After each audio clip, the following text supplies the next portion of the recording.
মা, মাথেদি শব্দ নহয়।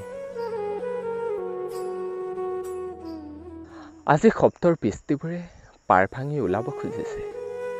হৃদয়ৰ সাকোডাল বৰ থুনুকাও। মা, তই বাৰু বুজিছনে? আজি সপোনৰ দুৱাৰ দলিতেই মৰিশালি সাজি লৈছোঁ। মনৰ হেঁপাহবোৰো চিতাত তুলি দিছোঁ।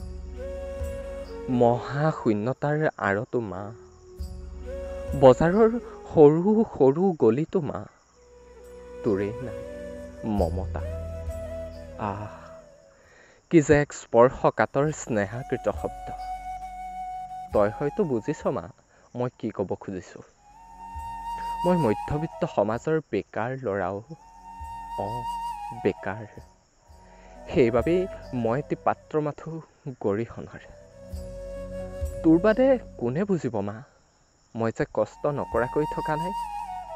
সেই পঞ্চতাৰকা ৰাজ্যৰ আভ্যন্তৰীণ মহলাৰ বাসোপযোগী সন্তান মই হ'ব নোৱাৰিলোঁ মা। তই বাৰু বেয়া পাইছ নেকি? পিতাৰ অবিহনে এই 24টা বসন্ত তই বহুত কষ্ট কৰিলি ন। মই বাৰু তোৰ বাবে আপদ নেকি মা? আজি স্মৃতিবোৰে, ছায়া ঘেৰা সপোনবোৰে, মৰুভূমিৰ মৰীচিকা খেদা বিভীষিকাবোৰে মোৰ অন্তৰ দহিব ধৰিছে অ' মা।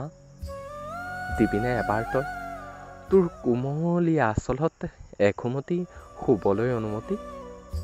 বৰ কোমল তোৰ চাদৰৰ আঁচলখনি।